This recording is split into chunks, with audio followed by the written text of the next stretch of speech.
Bienvenue dans la matrescence, vous écoutez l'épisode 137 de la saison 6. La matrescence, ça te dit quelque chose, ce mot ? Allez, pour faire court, c'est la contraction des mots maternité et adolescence pour expliquer la naissance d'une mère, no big deal. Depuis 4 ans maintenant, ce podcast s'intéresse aux bouleversements majeurs que peuvent vivre les femmes à leur entrée dans la parentalité. Et tu sais quoi ? La patrescence, ça existe aussi. Donc ce podcast s'adresse à tous les parents, ou non d'ailleurs, qui veulent cheminer ensemble vers un monde meilleur et plus accueillant pour leur enfant. Oui, parce qu'ici, on parle aussi éducation et j'assume complètement aborder des thèmes dits d'éducation bienveillante ou respectueuse. Tous les vendredis, je reçois des spécialistes passionnantes et passionnants pour t'expliquer ce nouveau monde dans lequel tu as mis les pieds. Et au fait, je suis qui moi ? Je suis Clémentine Sarlat. J'ai créé ce podcast à l'arrivée de ma première fille en 2017, le tsunami de ma vie. Et à la base, je suis journaliste dans le sport, à la télé, mais j'aime bien avoir 1000 casquettes, donc tu m'as peut-être déjà aperçu dans ta télé pour parler rugby ou tennis. J'ai 3 filles, assez rapprochées, et j'ai accouché 2 fois à la maison, et ça aussi, ça fait partie de qui je suis. Allez, bienvenue dans ce podcast, let's go. Il y a 6 mois, je suis tombée sur un article qui évoquait les résultats bluffants d'une étude sur la méditation et de son pouvoir pour aider les troubles anxieux. L'étude démontre que la méditation pratiquée de manière précise pendant 8 semaines est aussi efficace que la prise d'antidépresseurs et avec ça, un petit peu moins d'effets secondaires. Incroyable, non ? Et je m'étais dit que, encore une fois, ça devait être des Américains qui avaient conduit cette étude. Et puis, surprise, parmi les chercheurs se trouvait le professeur Eric Buy de l'université d'Harvard et qui est aussi chercheur à l'université de Caen et le président de la Société internationale d'études du stress post-traumatique. Dans cet épisode, le professeur Eric Buy nous explique la genèse de l'étude, les bienfaits, la méditation mais aussi du yoga, la différence entre stress, anxiété et syndrome anxieux.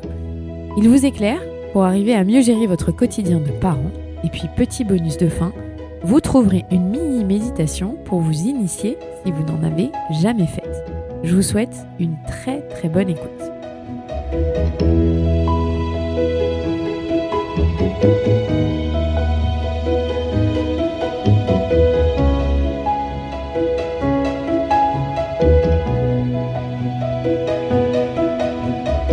Bonjour Eric, je sais pas, je dois vous appeler professeur ou pas ? Ça se fait en France, tout le monde nous appelle professeur ou on s'en fiche ?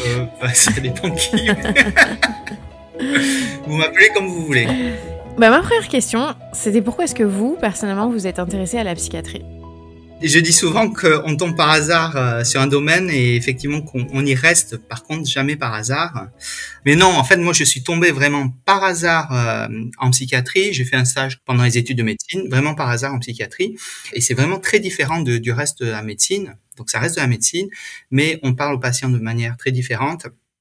On a vraiment ce lien avec le patient qu'on n'a pas forcément dans d'autres spécialités. Moi, j'ai toujours voulu être, pendant très longtemps, j'ai voulu être endocrino. Je suis passé par hasard en psychiatrie. À la fin de mon stage en psychiatrie, j'ai quand même voulu revenir faire de l'endocrino. Et en fait, j'ai refait un stage en endocrino. Et en fait, j'avais perdu le goût.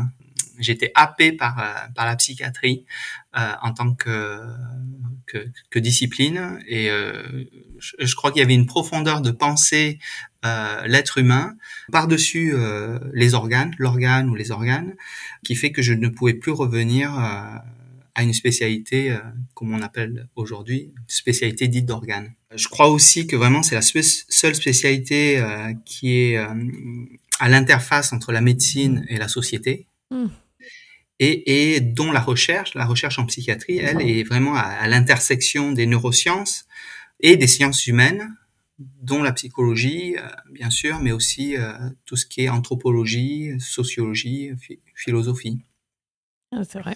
C'est vraiment l'une des rares spécialités, ou même la seule spécialité où je vois des collègues qui sont psychiatres, qui font une thèse d'anthropologie ou une thèse de philosophie, bien sûr de psychologie par exemple. Vous êtes allé en neurosciences plutôt ?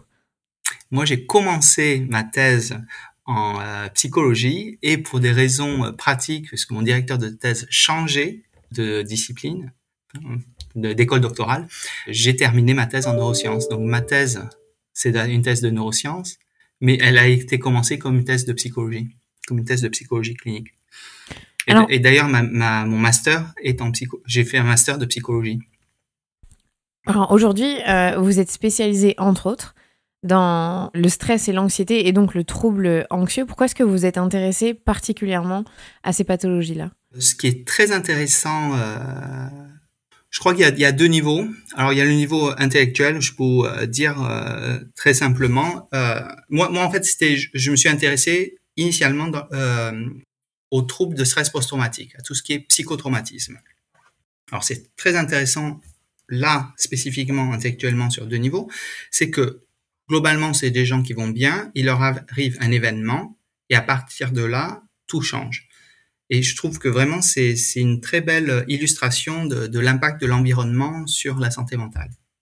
Vraiment, c'est très illustratif. D'ailleurs, dans les autres troubles psychiatriques, il n'y a pas ça.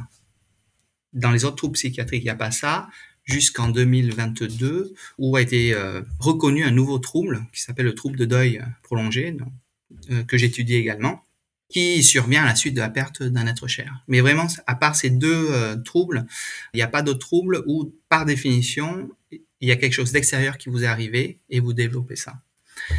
Intellectuellement, le deuxième point, c'est que c'est des troubles qui répondent très bien à la psychothérapie, donc vraiment la thérapie traitée par la parole, mais qui répondent aussi aux médicaments.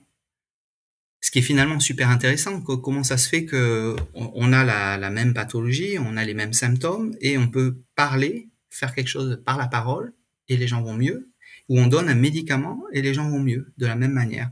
Et donc vraiment ça, intellectuellement, ça m'a beaucoup plu. Et puis, comme je le disais un peu plus tôt, on tombe un peu par hasard dans un domaine, mais on n'y reste pas vraiment par hasard. Donc, il y a l'intérêt intellectuel. Et puis moi, je suis issu d'une famille qui a fui le Vietnam à la fin de la guerre du Vietnam. Enfin, je diagnostique pas ma famille, mais en tout cas, les gens qui sont partis du Vietnam en temps de guerre ont été exposés à de multiples traumatismes.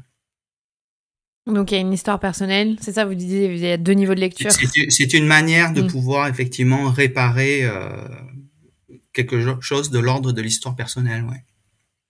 Alors vous êtes aussi chercheur, vous n'êtes pas que professeur, donc vous continuez d'explorer les thématiques que vous suivez. Pourquoi est-ce que c'est important de chercher dans votre domaine de prédilection? C'est une dialectique, donc on fait des va-et-vient entre la recherche et la clinique. Je crois que si on fait que de la clinique, alors bon, moi personnellement, si je fais que la clinique seule, je vais commencer à m'ennuyer. Et si je fais de la recherche toute seule, je vais aussi m'ennuyer. Donc là, il y a déjà le côté personnel de ce que j'aime faire. Et puis il y a surtout le côté où à partir du moment où on fait de la clinique, on va commencer à avoir d'autres questions de recherche. En fait, on va se dire, tiens, j'ai eu ce patient, j'ai vu 10 patients pareils, mais le 11e, il est différent et j'ai fait un truc un peu différent. Et ça marche super bien. Je me demande si je prends que des patients comme ça et que je fais un truc différent, ça va aussi marcher aussi bien. Ben, ça, du coup, c'est une question de recherche. Et pour pouvoir le prouver, il faut rebasculer à la recherche. Et en même temps, quand on fait de la recherche et qu'on fait une étude et qu'on voit que, tiens, on teste, je sais pas, un médicament ou un truc comme ça, et on se rend compte que le médicament ou la thérapie marche bien ou marche mieux qu'un autre truc, eh ben, dans notre clinique, on va pouvoir utiliser ce qu'on a appris de nos recherches. Donc, il y a toujours cette dialectique d'aller-retour entre la recherche et la clinique. C'est une des raisons pour lesquelles je suis rentré en France. Ça m'a permis, le poste que j'occupe actuellement me permet de faire le lien entre les deux et de pas être cantonné dans l'un ou l'autre. Là où j'étais aux États-Unis, et d'ailleurs les États-Unis sont ultra spécialisés et c'est pour ça qu'ils arrivent à faire des très grandes choses de manière très spécialisée, mais c'était pas forcément valorisé de faire ces allers-retours en permanence. Si vous êtes chercheur, il faut que vous soyez le top chercheur et vraiment, on me disait, mais passe pas de temps à faire trop de cliniques, voilà. Et ou alors, si vous êtes clinicien, passe pas de temps à faire trop de recherche, il faut que tu sois un master clinician, un expert clinique, etc. Et vraiment les emplois, les postes d'enseignants, chercheurs, cliniciens à la française, c'est vraiment la plus-value qu'elle donne. Alors vous vous intéressez, on l'a dit, à l'anxiété, le stress post-traumatique notamment. Entre l'anxiété et le trouble anxieux, est-ce qu'il y a vraiment une différence ou on fait référence à la même chose? Alors l'anxiété, c'est une réponse normale. Hein, c'est une réponse de survie. Enfin, le stress et l'anxiété, ce sont des réponses de survie. Donc, ça vous permet, par exemple, si vous passez des examens, vous allez être stressé, hein, vous allez être anxieux. Hein, vous vous dites, j'ai peur de rater mon examen. Ce qui va vous éveiller, vous activer, ce qui va vous permettre de bosser votre examen. Si en fait, vous n'étiez pas inquiet de le rater, bah, vous ne poussez même pas. C'est l'anxiété normale. Et ça vient de manière évolutive. Nous, en tant qu'humains, on est aussi des animaux. Et en fait, l'anxiété nous a permis de survivre. En fait, si on n'est pas inquiet, si on n'a pas de stress, et que chaque fois qu'on voit un lion, on essaie de le caresser, il n'y a plus d'humain, quoi. Le trouble anxieux, c'est une définition. C'est une définition qui est que votre anxiété, elle n'est plus facilitatrice de votre performance, de votre vie, elle devient handicapante. Donc l'anxiété, elle est soit trop intense, soit trop prolongée, soit les deux.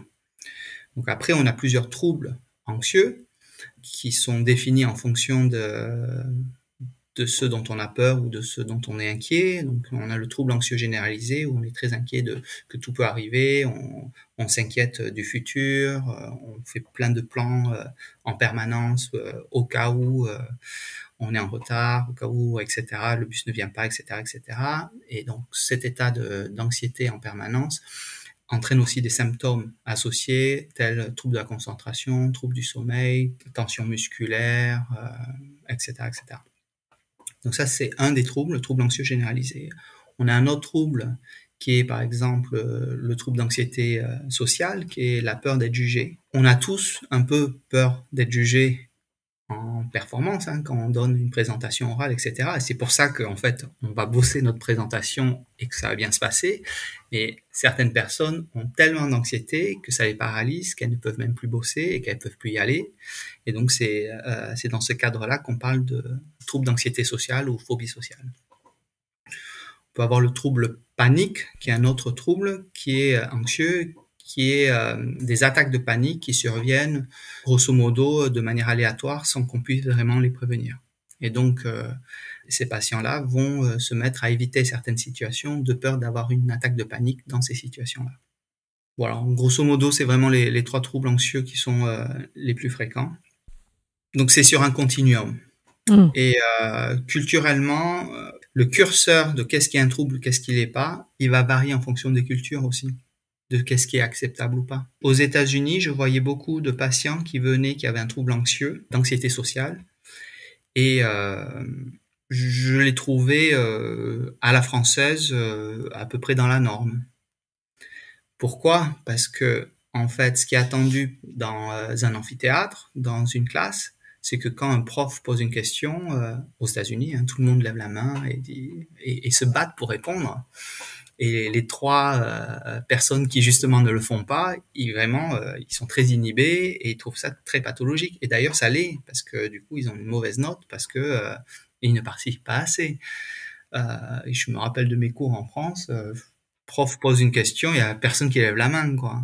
Donc voilà. Donc l'un des impacts sociétals sur la définition du trouble anxieux. Donc ça, c'est en termes de définition. Et puis après, il y a la culture aussi qui va faire que vous êtes plus inquiet ou pas, enfin, ou en tout cas l'aspect sociétal. Donc, par exemple, le trouble d'anxiété généralisée, hein, c'est le fait d'être inquiet par rapport à tout ce qui pourrait arriver. C'est le fait d'un peu trop s'inquiéter ou de trop s'inquiéter. Si vous vivez dans un environnement français où la sécurité sociale existe, le congé maladie, en tout cas l'arrêt de travail existe, etc., vous êtes moins enclin à vous inquiéter de tout ça que si vous êtes dans une culture et une société où, en fait, si vous êtes malade, vous êtes en congé sans solde, tel aux États-Unis, que toutes les retraites, enfin, la retraite n'existe pas, c'est votre seule retraite, ce que vous avez capitalisé et mis de côté, et que le CDI n'existe pas.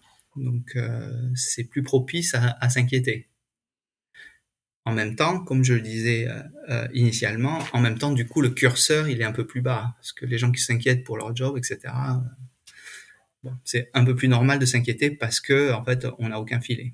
Alors, on va parler dans quelques instants de l'étude que vous avez menée avec toute une équipe, mais au-delà de ça, est-ce que vous pouvez expliquer, parce que vous utilisez la technique développée par John Kabat-Zinn de la MSBR, est-ce que vous pouvez nous expliquer ce que c'est et à quoi ça correspond? Alors peut-être initialement, il faudrait que je définisse ce que c'est que la pleine conscience, donc le Ouais. mindfulness, donc la pleine conscience. C'est faire attention au moment présent de manière intentionnelle et de manière non jugeante. C'est juste être présent, être attentif à maintenant. Le programme MBSR, Mindfulness Based Stress Reduction, c'est un programme donc qui est une sorte de formalisation de techniques ou de pratiques de pleine conscience. En fait, c'est un programme qui entraîne les gens, qui apprennent les gens à être en pleine conscience, à être mindful. Il y a plein de gens qui ont fait des programmes différents. Donc là, dans cette étude dont on va parler précisément, il s'agit du programme MBSR. Donc c'est 8 séances de 2h30, une fois par semaine, en groupe, plus une retraite, entre guillemets retraite, de 6 heures, enfin d'une journée, aussi de méditation. Et donc c'est ce package-là qui s'appelle MBSR. Et à l'intérieur du package, on fait juste de la méditation de pleine conscience. Il y a un instructeur, parfois deux, souvent un instructeur, qui va mener le groupe pour faire de la pratique de pleine conscience.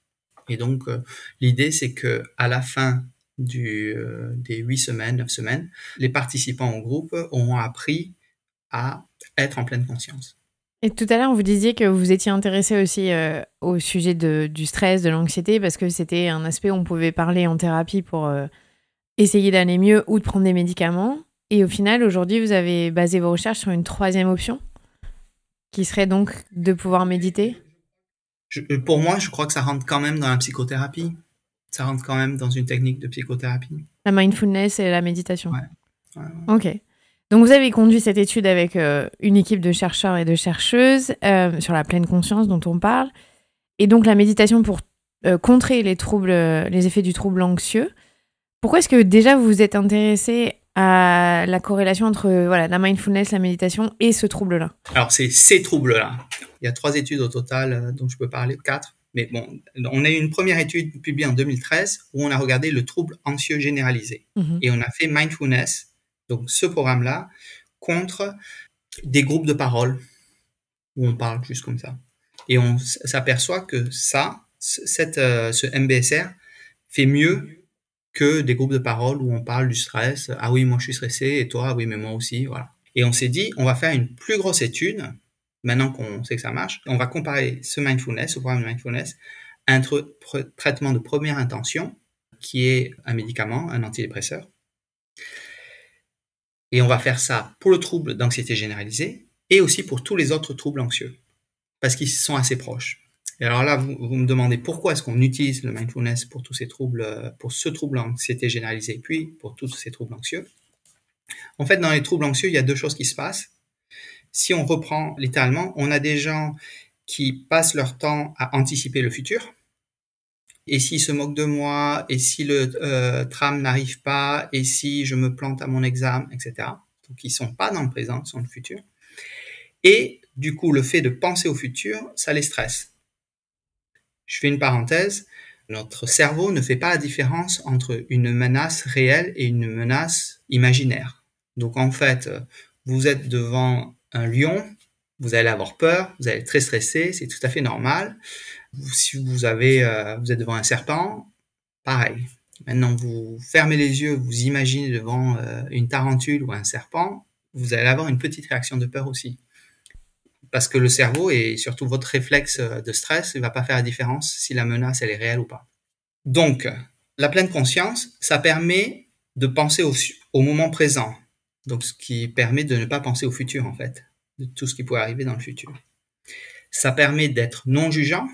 Donc, même si on pense au futur, c'est pas très grave.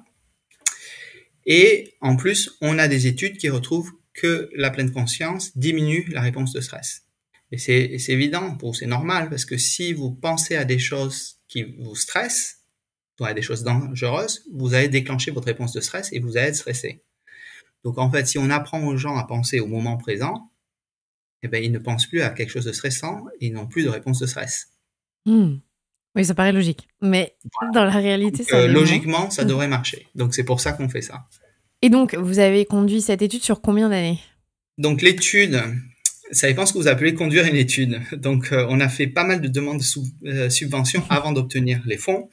Et l'étude en elle-même, elle a duré 3 ans et demi à peu près. Elle s'est faite quasiment au milieu du Covid. Donc c'était un peu compliqué. Elle a commencé avant la pandémie et puis on a dû tout stopper et puis ensuite on est passé en virtuel. Donc en fait on a refait la même étude. Donc la moitié des patients reçoivent l'entraînement au mindfulness à pleine conscience en groupe, mais en groupe en visio. Et l'autre moitié recevait une consultation avec un psychiatre en visio et puis recevait les médicaments chez eux. Je vais vous parler des résultats de la première partie, celle en personne, juste avant la pandémie. Donc, du coup, cette partie a dû durer 2 ans, quoi. Et alors, vous vouliez savoir le contenu de l'étude? Oui, en fait, vous avez donc pris le parti de se dire, est-ce que la méditation de mindfulness est plus efficace que les médicaments, c'est ça? Non. Les médicaments, c'est les médicaments donc de première ligne qui sont recommandés dans le traitement des troubles anxieux. Donc en fait, si vous allez voir un psychiatre, légitimement, il va vous prescrire un antidépresseur de type inhibiteur de la recapture de la sérotonine en première intention, puisque c'est ce qui est recommandé pour les troubles anxieux. Nous, on a un autre traitement qui est une intervention donc de pleine conscience, en gros, qui, on sait, du fait de notre première étude publiée en 2013, fonctionne, comparé à un placebo, enfin une psychothérapie placebo. Donc là, l'enjeu, c'est de savoir maintenant, est-ce que ça fonctionne aussi bien que le traitement de référence? Donc c'est ce qu'on a fait. Donc on a testé la non-infériorité du MBSR comparé à un traitement antidépresseur qu'on donne en première intention pour les troubles anxieux. On a screené beaucoup de patients, on a reçu beaucoup de patients et ensuite on les a évalués. Donc c'est des psychiatres et des psychologues de niveau doctorat qui les ont évalués de manière standardisée. Tous ceux qui avaient un trouble anxieux avéré, tous ceux qui buvaient pas trop d'alcool, qui n'avaient pas déménagé dans les mois à venir, etc., et qui étaient donc dans le coin, étaient éligibles. La moitié d'entre eux, de ceux qui étaient éligibles, étaient envoyés vers un psychiatre qui prescrivait l'antidépresseur, et l'autre moitié était envoyée dans un groupe de MBSR, de méditation de pleine conscience. On les a suivis quasiment toutes les semaines, jusqu'à 8 semaines, et donc c'est les 8 semaines de traitement, et on les avait évalués à 8 semaines et à 12 semaines. Et donc ce qu'on observe, c'est que les deux groupes s'améliorent de manière identique. Donc bien évidemment, ceux qui reçoivent le médicament, ils vont mieux, mais de manière identique, ceux qui ont reçu la méditation de pleine conscience vont aussi bien. Par contre, on a aussi regardé les effets secondaires, et on a vu que dans le groupe qui recevait les médicaments, ils avaient les effets secondaires habituels des antidépresseurs, parfois quelques troubles digestifs, quelques maux de tête, ce genre de choses, quelques baisses de libido, ce genre de choses. Par contre, dans le groupe méditation de pleine conscience, il n'y avait quasiment pas d'effets secondaires. Donc la conclusion de notre étude, c'était que le traitement par programme d'entraînement à la pleine conscience était aussi efficace qu'un antidépresseur de première ligne pour les troubles anxieux et avait moins d'effets secondaires. Je lisais dans les articles qui sont parus quand vous avez publié l'étude, en tout cas la deuxième partie, l'étude complète là, en début d'année, c'est que pour la première fois aussi, la façon de conduire cette étude avec la méditation était beaucoup plus stricte et avec des évaluations plus suivies, parce qu'il y a ça aussi, c'est la façon dont on forme ceux qui vont recevoir les groupes en méditation pleine conscience. Alors on a fait plusieurs choses. Donc on a suivi en gros des recommandations de la FDA pour un essai randomisé. En fait. Donc on a fait comme si on testait un médicament. Donc on était donc en simple aveugle puisque le patient savait ce qu'il recevait. Par contre, l'évaluation des symptômes se faisait par des gens qui étaient en aveugle. Donc ils posaient des questions sur les symptômes sans savoir dans quel groupe de traitement était le patient. Donc on avait ça. On a fait une évaluation ultra spécialisée, standardisée des troubles Du coup, on savait vraiment qu'ils avaient un trouble anxieux. Il y a beaucoup d'études où c'est des gens tout venant qui étaient anxieux, on les prend. Là, vraiment, ils ont un trouble. Tout était hyper carré.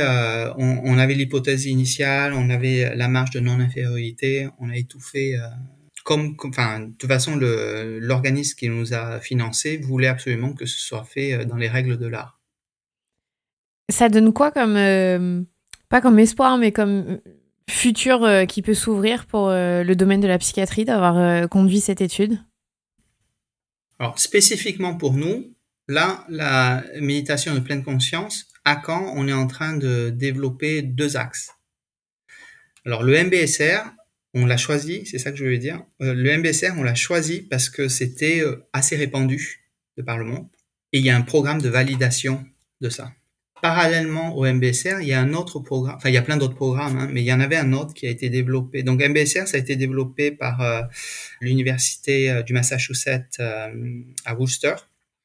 Et parallèlement à ça, Harvard Medical School avait développé un autre programme qu'ils n'avaient pas vraiment formalisé. Puis dans les années, début des années 2010, ils ont formalisé. Ça s'appelle SMART, Stress Management and Resiliency Training.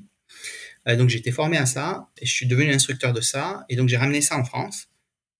Et donc pourquoi je fais ça plutôt que le MBSR? Parce que j'ai plus la main dessus pour former les gens, etc. Sinon c'est un peu plus compliqué de trouver des financements pour embaucher des gens. Voilà. Mais ceux qui font les deux, ils me disent qu'il y a à peu près 80% de chevauchement dans le contenu. C'est quasiment la même chose.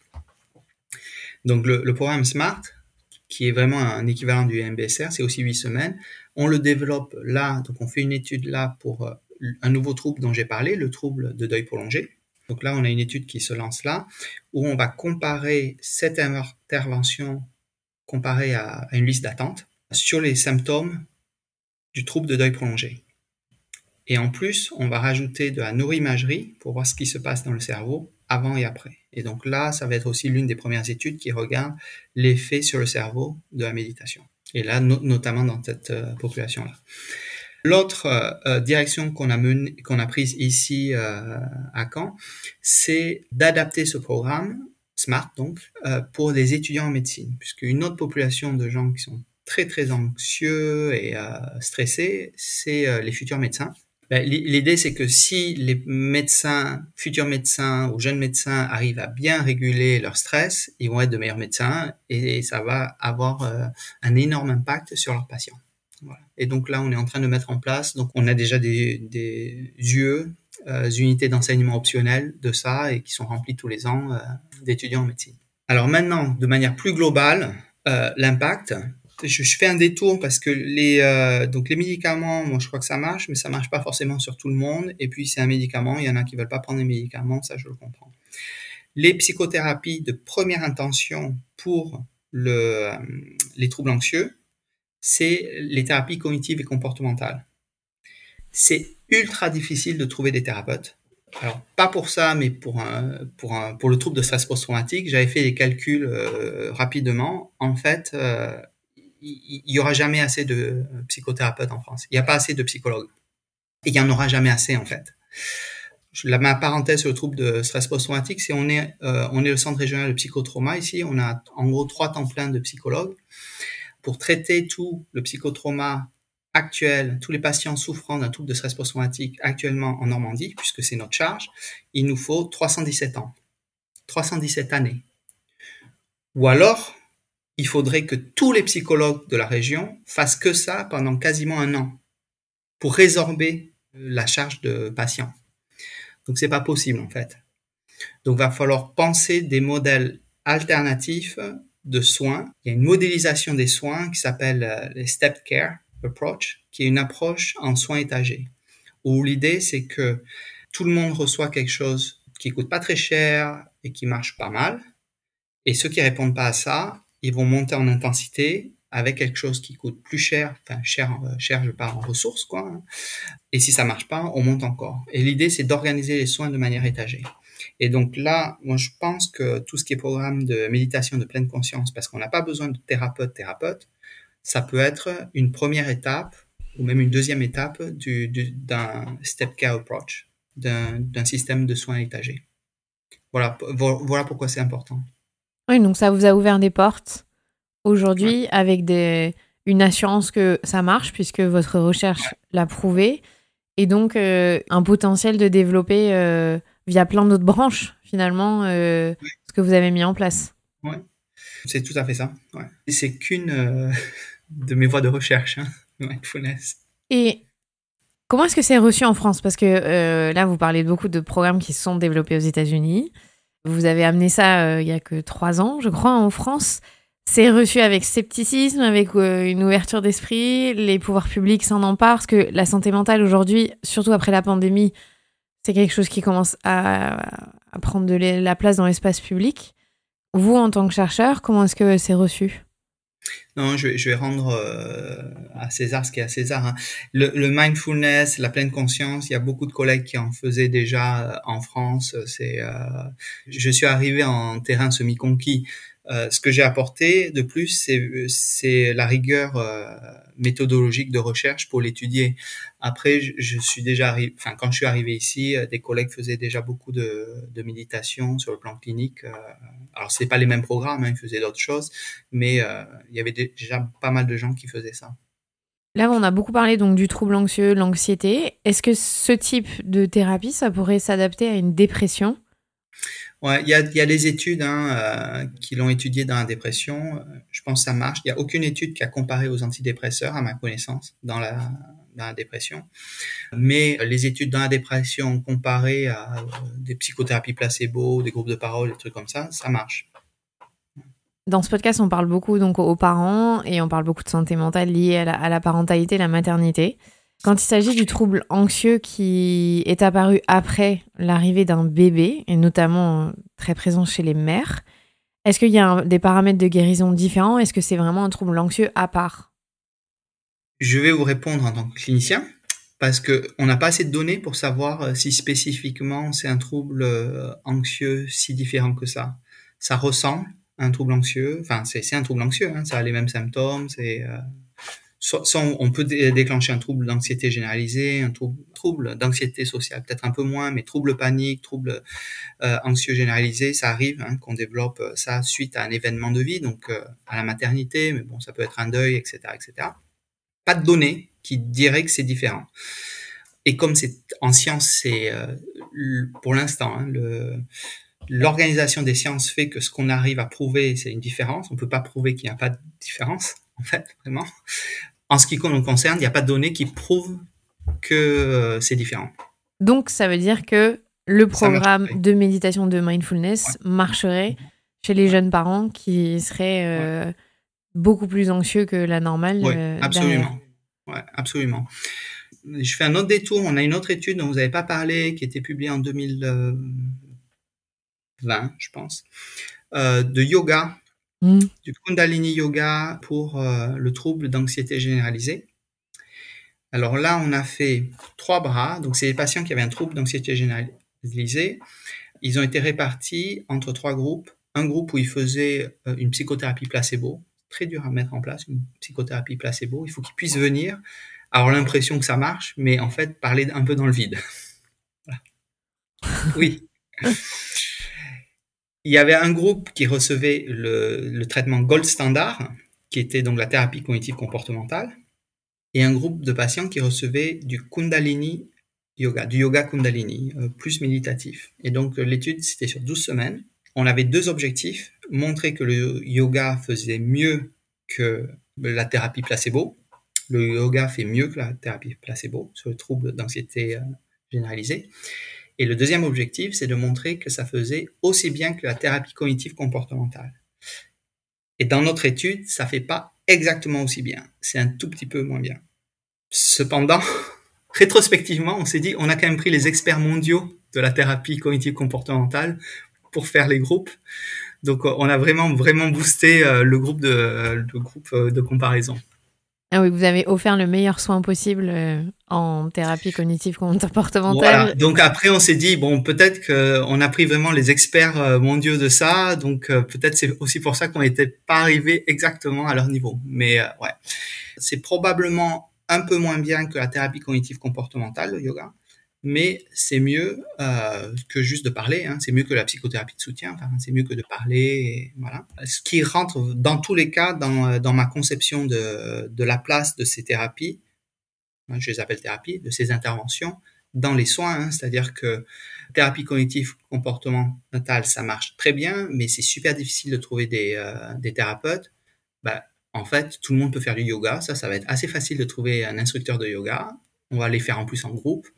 Et puis, ça marche pas mal. Donc, il y a une partie qui vont aller mieux. Donc, eux, on n'a même pas besoin d'aller plus loin. Et ceux qui vont pas mieux, on peut les envoyer en thérapie cognitive comportementale. Donc, pour moi, ça change rien, en fait. Pourquoi est-ce que dans le système actuel, c'est pas quelque chose que les professionnels de santé recommandent automatiquement? Par exemple, en tout cas pour ce qui est des parents, de la maternité, on n'oriente pas forcément les femmes qui décrivent ces symptômes-là à leur dire essayez du yoga, essayez de méditer, parce que c'est pas encore assez développé, connu. Ou est-ce que c'est encore trop cette étiquette de c'est New Age, la méditation c'est pour les gens perchés ou les gens qui sont en Inde ou... Comment est-ce qu'aujourd'hui c'est dans le système français de santé? Je crois qu'il y a deux niveaux. Il y a d'abord le niveau de la santé mentale. Je crois que vous l'avez dit, hein, mais la santé mentale est peu intégrée dans les soins du postpartum. Donc voilà, faut déjà penser que les mères vont pas bien. Après, il y a une tendance à la normalisation. Vous êtes stressé, c'est normal, ma pauvre maman. C'est parce que c'est stressant. Donc voilà, donc il y a une sorte de normalisation de l'entourage, voilà, qui fait que on n'offre pas forcément les soins.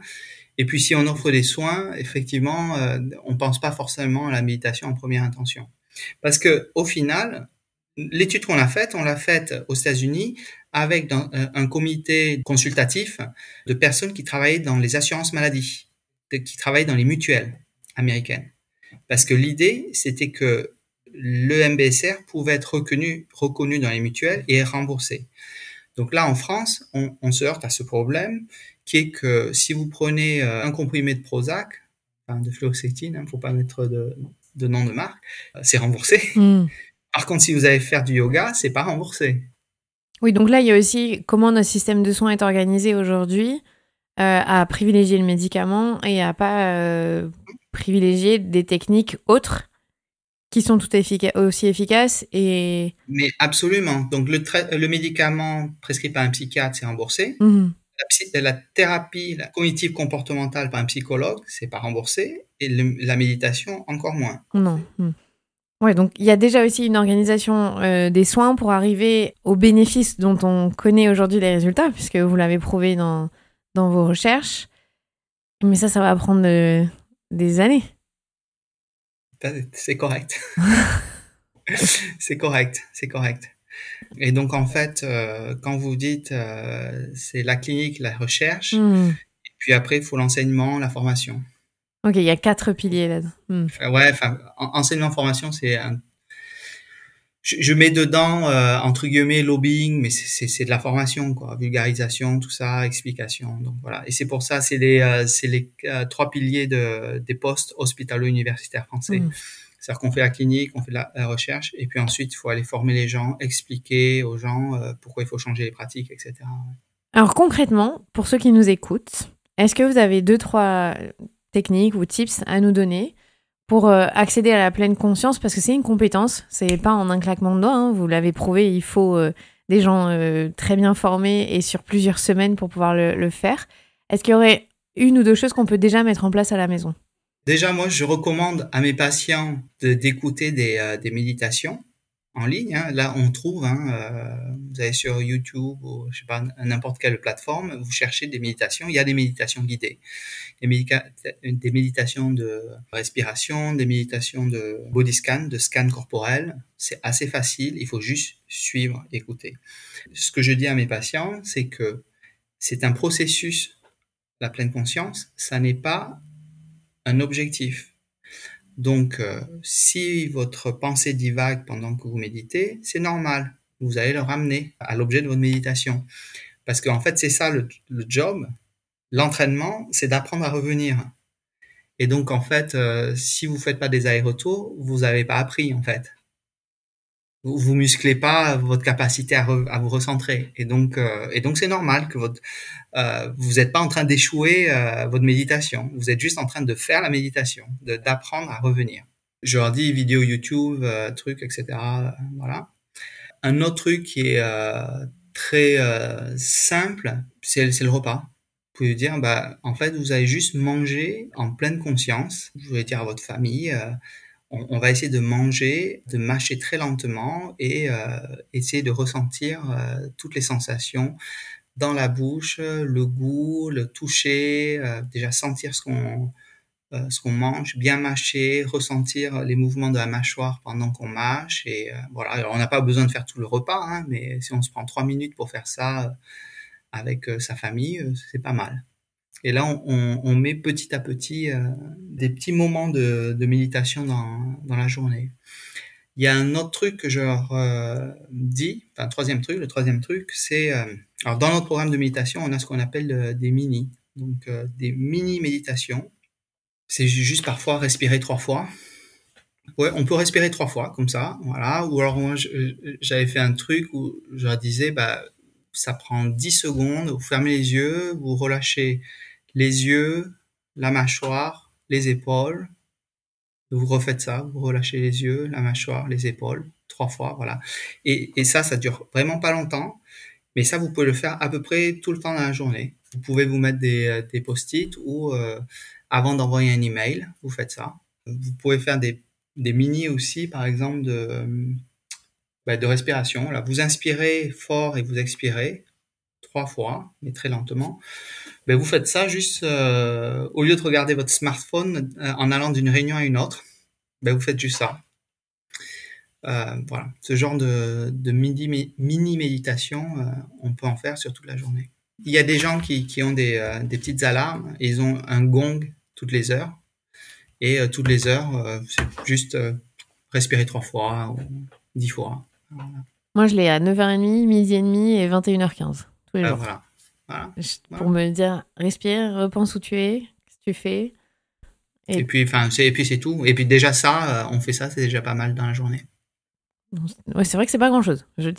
C'est pas faux. Mais c'est pas grand-chose, mais c'est beaucoup moins impressionnant que de dire vous bloquez une demi-heure et puis vous bloquez une demi-heure, les yeux fermés à écouter un truc, demi-assis sur votre canapé. C'est un peu plus impressionnant, voilà. Il se passe quoi dans le cerveau? Est-ce que là, vous l'avez pas du tout fait en imagerie pendant cette étude, du avant-après sur le scan et... Non, mais donc du coup, on va le faire là. On va le faire. Il y a vraiment peu d'études. Il y a des collègues qui ont fait, alors ils n'ont pas fait le cerveau, mais ils ont fait les biomarqueurs. On a fait les biomarqueurs sanguins. Donc les biomarqueurs sanguins, pendant la relaxation, il y a moins d'hormones du stress. Le cortisol qui baisse. Ouais, alors le cortisol, ça n'a pas la bonne durée de vie, mais d'autres marqueurs. Ouais. Directement pendant la méditation. Alors j'ai des collègues qui ont fait à Boston aussi directement pendant. On a une libération de marqueurs vraiment pendant anti-inflammatoires. Donc le corps guérit. Ouais, c'est peut-être un raccourci, mais en tout cas, oui. En tout cas, il active quelque chose pour... Ouais, il active quelque chose de l'ordre qui est l'inverse du stress. Mmh. Le programme SMART dont j'ai parlé, il est basé sur... alors, on fait la pleine conscience dedans, etc. Mais eux, ils ont une approche différente où ils appellent... où on appelle ça la réponse de relaxation. Et donc, toute la conceptualisation est autour de marqueurs hormonobiologiques pour déclencher le stress et de marqueurs et hormones pour éteindre le stress, pour se relâcher. Et donc, en fait, voilà, tout ce qu'on fait dans SMART est autour de déclencher la réponse de relaxation.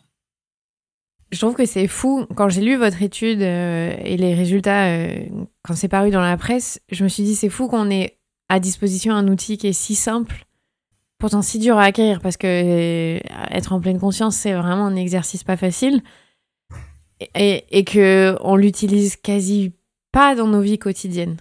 Ouais. Alors que ça a des bénéfices peut-être sûrement au-delà de ce qu'on sait aujourd'hui, il y en a peut-être d'autres.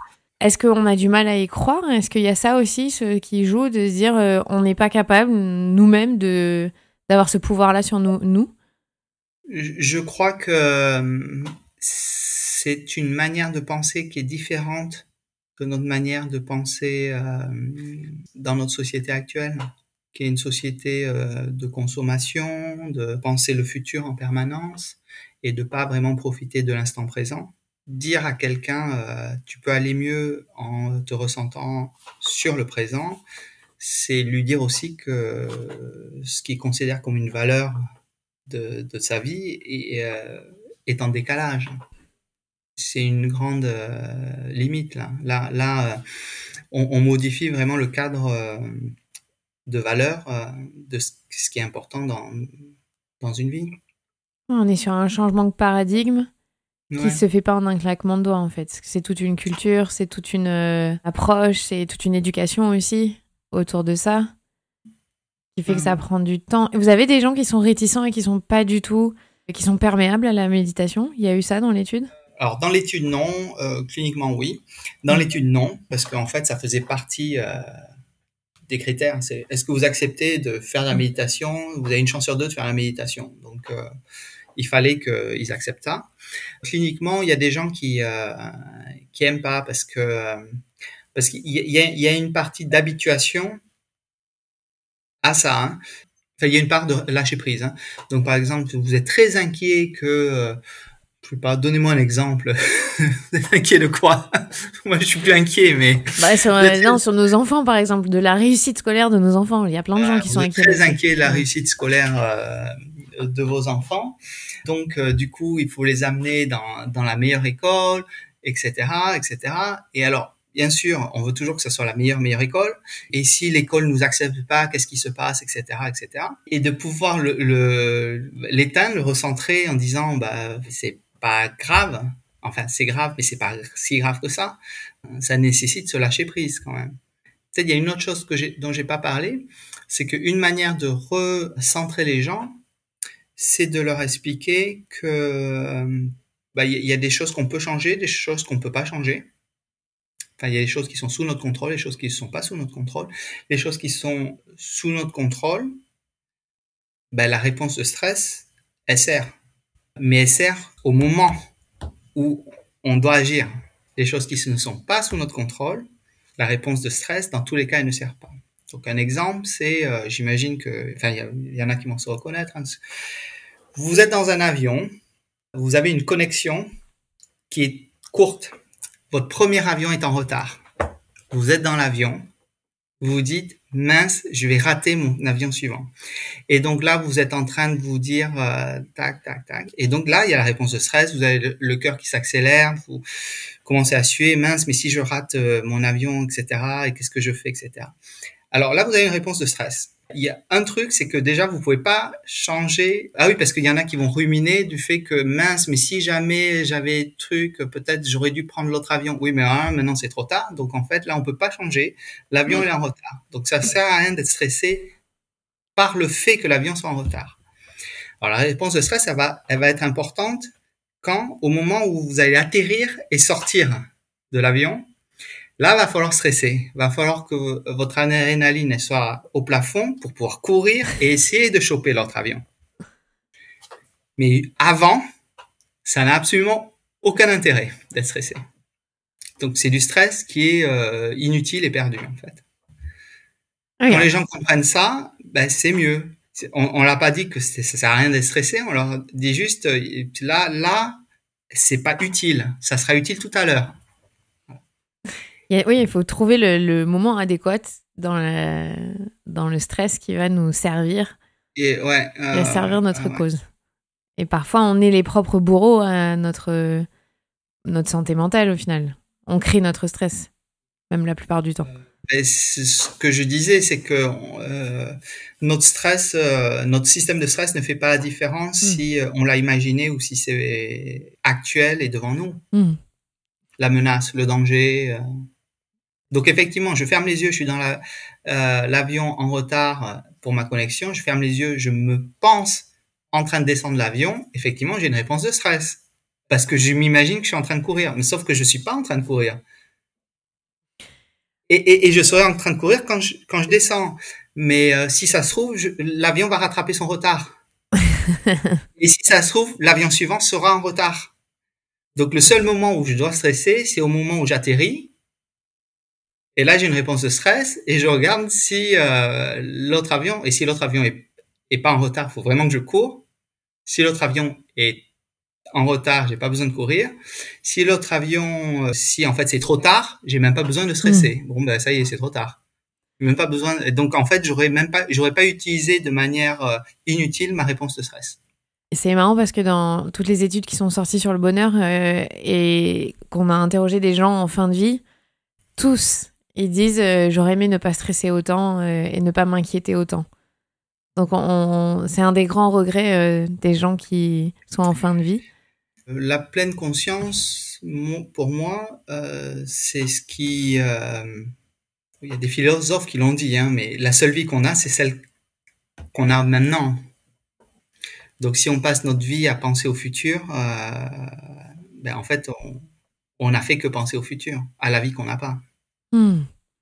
La seule bonne fraise, c'est pas la fraise de demain, c'est celle qu'on est en train de manger et déguster et savourer, probablement avec des amis autour de soi ou ses enfants.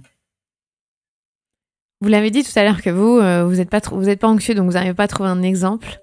Vous méditez combien de fois par jour? C'est des petits bouts toute la journée. Je médite pas, je fais pas. Alors quand j'anime des séances, du coup je me remets dans la routine. Je crois que c'est rentré dans ma vie. Et franchement, je crois que c'est pas tant les 30 minutes tous les jours qui font la différence, parce qu'on peut être stressé toute la journée et déstressé pendant 30 minutes. Je crois que ça change rien. Ce qui change, c'est d'avoir ce maintien en permanence d'une vision un peu différente du monde et de sa vie, de son existence. Et est-ce qu'il y a génétiquement des gens qui sont plus anxieux que d'autres? Oui, il y a on n'est pas égaux. Génétiquement et épigénétiquement. L'environnement.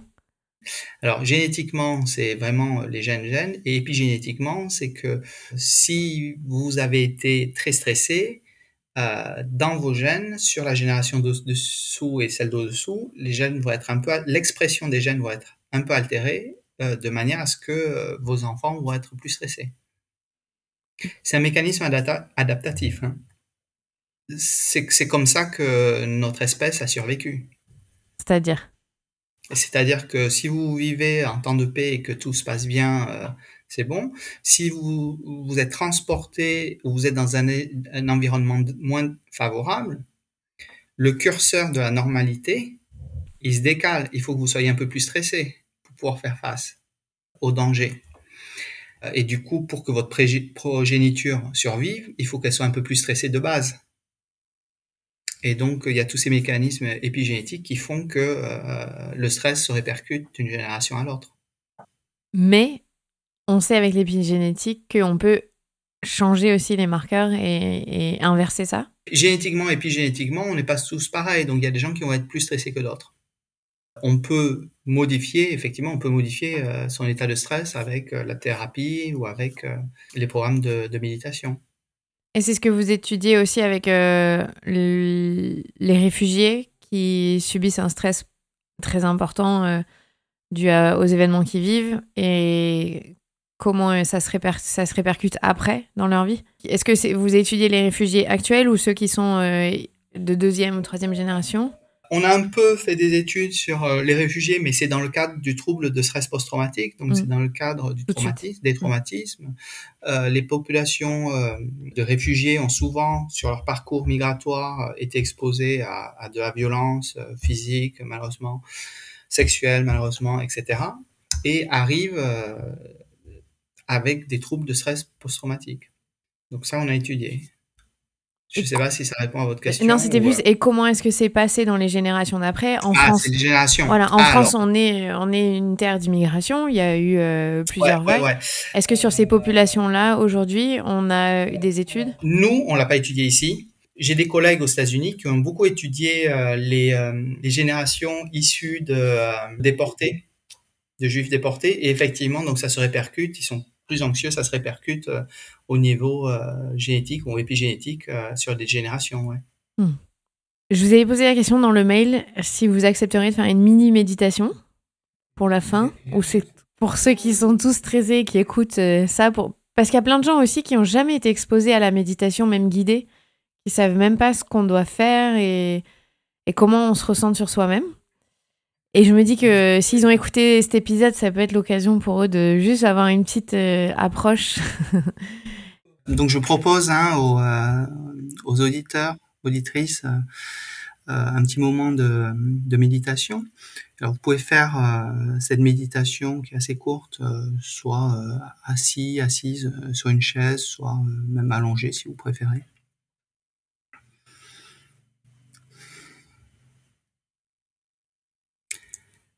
Alors je vous propose d'inspirer profondément, de remplir votre ventre et les côtes, et à l'expiration, de relâcher complètement votre souffle. Vous pouvez faire ça une ou deux autres fois.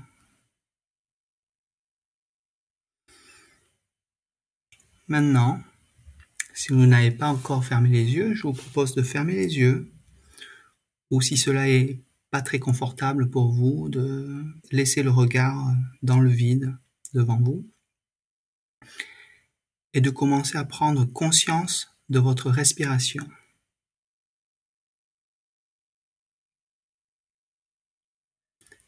Vos respirations sont-elles longues ou courtes?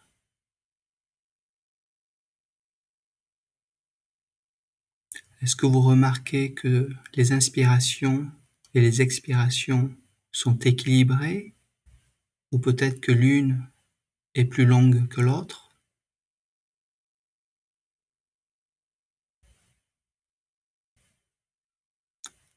Peut-être pouvez-vous ressentir certaines parties de votre poitrine ou de votre estomac qui sont en mouvement.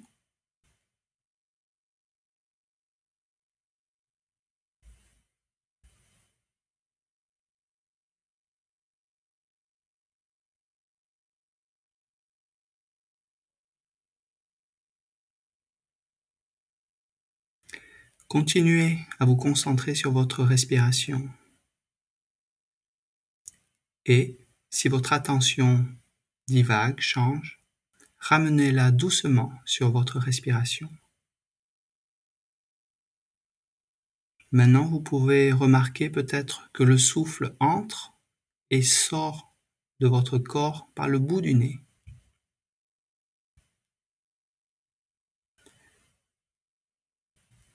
Observez ce mouvement du souffle, des voies respiratoires, d'abord du nez à la bouche, en passant par la gorge lorsque vous inspirez, et puis de la gorge à la bouche, et puis par le nez lorsque vous expirez.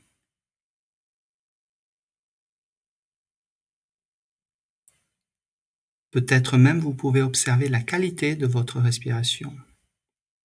Est-elle irrégulière ou est-elle fluide? Est-elle rapide ou lente? Est-elle superficielle ou profonde?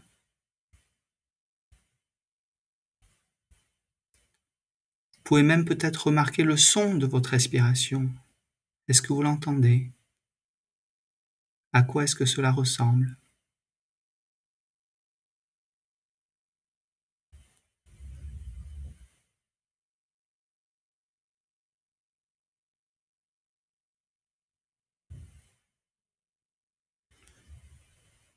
Dans quelques secondes, je vais vous proposer d'ouvrir les yeux et lentement de revenir ici et maintenant sur votre chaise ou sur votre lit, où que vous soyez.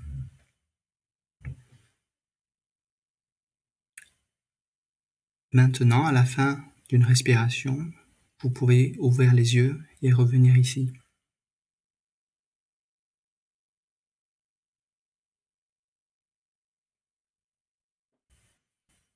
Oh, je peux en faire une autre. Non, c'est très bien, merci. Moi, j'étais partie. Ah oui. Ouais, j'ai l'habitude d'en faire des longues, alors là, c'est rapide, mais c'est très bien. Je pense que pour tout le monde qui a besoin de se ancrer à nouveau, Ouais, je sais pas, c'est faire 4 ça. minutes, 5 minutes peut-être. 5 minutes, ouais. Bah, merci beaucoup, Eric, d'avoir répondu à toutes mes questions. Ouais, je vous en prie. J'en aurais plein d'autres sur le deuil prolongé, parce que le deuil, ça fait partie de la vie de parents. Et on parle beaucoup du deuil Ouais, alors moi, je périnatal. serais super intéressé par le deuil, le trouble de deuil prolongé, Ouais. et puis surtout les parents qui ont perdu leur bébé ou leurs jeunes enfants. Il y en a beaucoup. C'est franchement super dur. Hein. Alors ça se soigne, c'est vrai, mais ça prend du temps et enfin, c'est pas les patients les plus faciles. C'est pour ça que ça m'intéresse. C'est pas les patients les plus faciles et en même temps ça marche. Ok. Donc Ben non, avec plaisir pour faire un épisode sur ça, parce que le deuil périnatal, c'est très mal pris en charge en France, au niveau de la psychiatrie en plus. Et les parents, ils sont assez seuls dans leur deuil. ouais, après non, mais de toute façon dans le reste du monde, il y a à peu près rien en intervention aiguë pour le deuil périnatal. Mais de toute façon, dans le deuil, il y a peu de choses en aigu, Oui. ils ont pas vraiment, enfin, on n'a pas vraiment créé les trucs. En plus, c'est très difficile parce que les seules interventions qui ont été faites, on trouve pas vraiment de différence avec un groupe de soutien ou rien, mais parce qu'en fait, la plupart des gens vont très mal. En fait, il y a peu de différence entre ceux qui vont aller mieux et ceux qui vont pas aller mieux. On le prédit pas très bien. Okay. Donc en fait, les gens vont mal, quoi. Enfin, et puis à un moment, il y en a qui vont aller mieux et d'autres qui vont pas mieux. Et donc, si on arrive à capter ceux qui vont mieux assez tôt, enfin ceux qui vont pas mieux assez tôt, voilà. Et bon, c'est très douloureux au premier jour et ça l'est pour tout le monde. Donc, et donc quand on fait des interventions de prévention, enfin il y a c'est pas des collègues, c'est d'autres chercheurs qui ont fait des interventions de prévention, ils n'arrivaient pas à avoir une différence entre les. Bah, on fera un épisode là-dessus. Merci beaucoup pour votre temps et d'avoir expliqué toutes ces choses autour de la méditation. Bonne journée. Bonne journée, au revoir. C'était le professeur Éric Buy de l'Université de Caen.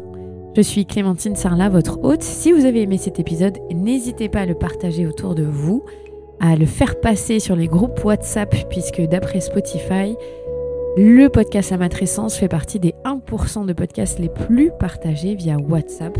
Merci, merci, merci beaucoup. Je vous suis très reconnaissante. Prenez soin de vous. À la semaine prochaine.